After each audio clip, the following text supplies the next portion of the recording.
Podcast. Le très honorable Jean Bardin présente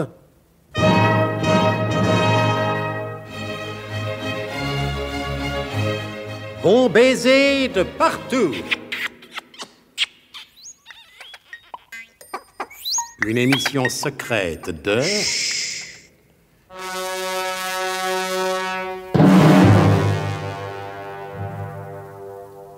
Donc, le professeur Slalom Jérémy Ménerlache, le génial inventeur du biglotron, se trouve dans la cabine numéro 1, située sur le pont supérieur du paquebot La Reine de Sabag. Est-il prisonnier volontaire ou involontaire de la belle et troublante comtesse Wanda Vodka-Milkevitch? Sans trahir aucun secret, du train où vont les choses, franchement, cela m'étonnerait que vous l'appreniez dans l'épisode d'aujourd'hui. Mais revenons sur le pont supérieur au moment où l'homme qui porte sans le savoir le micro-émetteur sort de la cabine, ayant laissé le professeur avec la belle Wanda et sa non moins séduisante secrétaire. Bien, messieurs, c'est fini pour aujourd'hui. Je veillerai personnellement à la porte de cette cabine. Vous pouvez aller prendre quelques repos la nuit prochaine et les jours qui vont suivre seront rudes. Merci, patron, vous êtes bien bon. Oui, mais autant que possible, ne quittez pas votre cabine, je peux avoir besoin de vous. Mon camarade va rester, mais moi, j'ai envie d'aller me dégourdir les jambes à terre. Je ne vous le conseille pas. Hein? Pourquoi? Qu'est-ce qu'il y a? Eh bien, en principe, je n'ai pas d'explication à vous donner, vous le savez. Mais vous allez nous en donner quand même.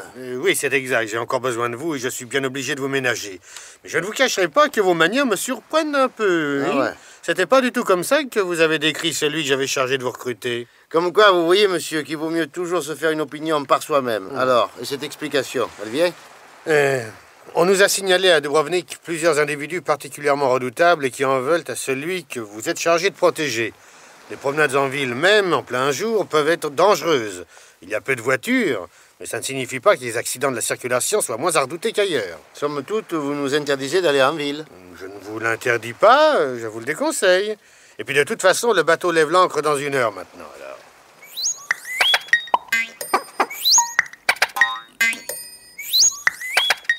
Alors, Fermtag, vous êtes prêts? Je suis prêt, Zorbeck. Oh, l'uniforme vous va à ravir.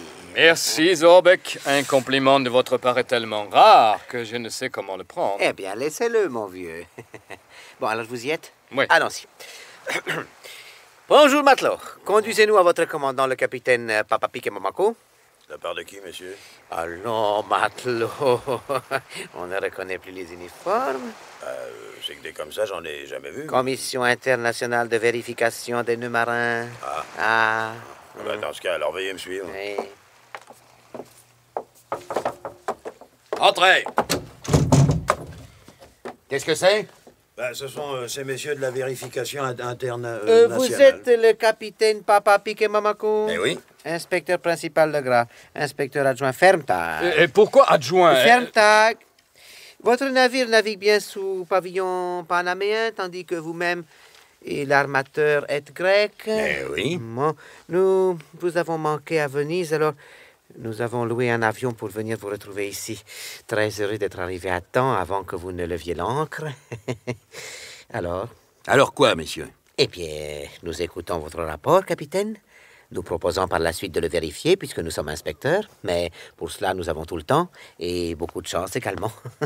C'est plus agréable d'être en croisière que d'aller inspecter les petits cargos.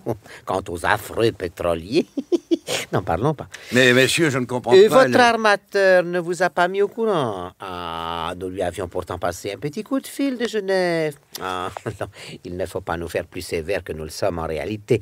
Et nous sommes assez bons bougres dès que nous voyons que nous avons affaire à des honnêtes gens. Et vous, capitaine, vous avez une tête d'honnête capitaine. Non, je suis sûr que nous allons tout trouver en ordre. Et en vérité, si nous prolongeons un peu l'inspection, ne nous en voulez pas trop. Nous n'avons pas tous les jours l'occasion d'être reçus sur un aussi charmant navire. Si. Très beau votre navire. Très propre, très bien tenu. Fermtag, où est-il? Vous notez? J'ai dit très propre et bien tenu. Ah, monsieur, je ne comprends pas du tout, Appelez-moi monsieur l'inspecteur principal. Je vous appellerai bien capitaine. Ce n'est pas que j'ai la manie des titres, mais si parfois un matelot ou un autre officier même entrait, je suis tout de même tenu de conserver mon rang. Alors, capitaine? Monsieur l'inspecteur principal, Voilà, c'est mieux. Vous verrez que vous vous y ferez très vite. Monsieur l'inspecteur principal, je vous prie de m'excuser, mais je ne comprends pas très bien le sens de votre visite. Et c'est la première fois qu'une inspection se présente, je parie, capitaine, n'est-ce pas? Ah oui, monsieur l'inspecteur principal. Voilà, c'est bien normal. Où avais-je la tête puisque vous naviguez sous pavillon panaméen? Mais je ne comprends pas le... Mais qu'est-ce que vous comprenez pas? Eh ben... Enfin, vous naviguez bien sous pavillon panaméen. Mais oui, monsieur l'inspecteur principal. Mais alors vous devriez comprendre. Il est vrai aussi que votre armateur n'a pas été très chic de ne pas vous mettre au courant. Vous étiez en mer, vous ne pouviez pas savoir. Mais un câble aurait pu vous avertir. Vous avez quand même la radio à bord. Oh, monsieur l'inspecteur principal. Voilà. Et vous n'avez pas reçu de câble? Ah non, monsieur l'inspecteur principal. Oh, c'est inouï, ça. Vous entendez ça, monsieur l'inspecteur adjoint? Vous entendez? Toujours en train de tourner dans la cabine, où est-il? Ah, il est là. Nous serions arrivés en retard, vous partiez sans nous, je parie. Bah, naturellement. Oh, l'administration, c'est bien toujours la même chose. Qu'elle soit privée, nationale ou internationale, l'administration, c'est toujours l'administration. Monsieur l'inspecteur principal, revenons à cette inspection, oui. Alors, c'est donc la première fois. C'est cela même. Oui, c'est la première fois parce que vous naviguez sous pavillon panaméen. Ça, vous le savez. Ah, bien sûr, je le sais. Oui, ce que vous ignorez sans doute, et je vous pardonne bien volontiers votre ignorance, puisque vous semblez de bonne foi, c'est que le Panama a adhéré à la Convention maritime de Genève le 24 février de cette année.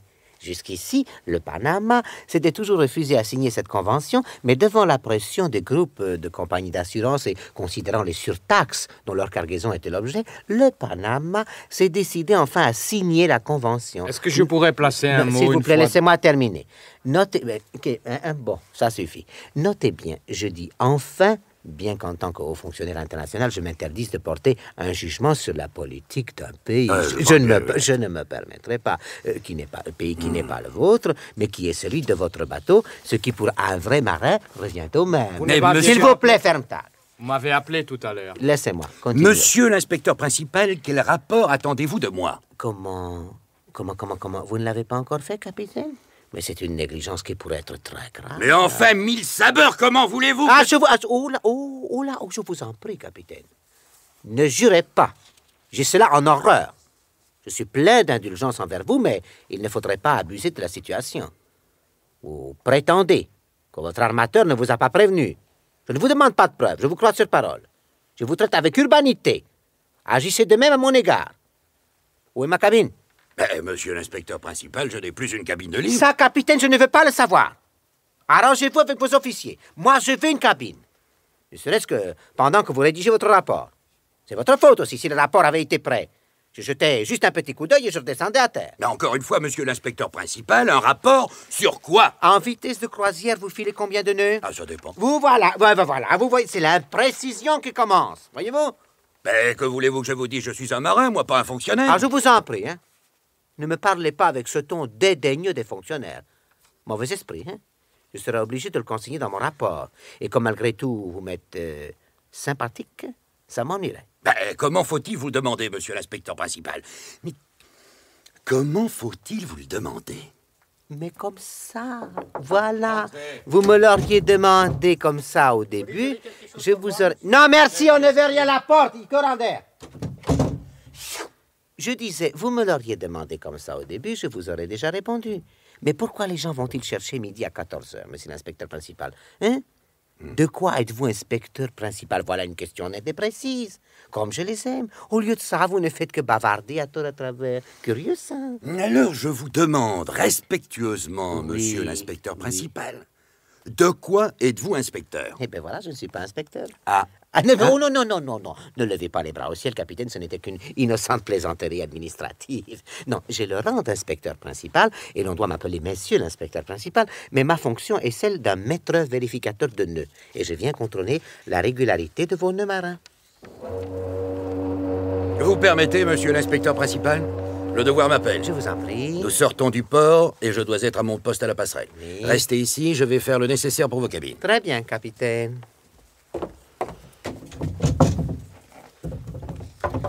Sorbeck, vous êtes ignoble. Ah oui? Et pourquoi? Pourquoi? Parce que je ne suis qu'inspecteur adjoint. Et ça, je ne le supporte pas. C'était Bon baiser de partout. Une émission secrète de Pierre Dac et Louis Rognoni. Avec Roger Carrel, Maurice Chevitte, Claude Dasset, Robert Maufra, Jean-Patrick, Paul Prébois et Alain Roland. Décryptage et mise en code, Jean-Wilfried Garrett.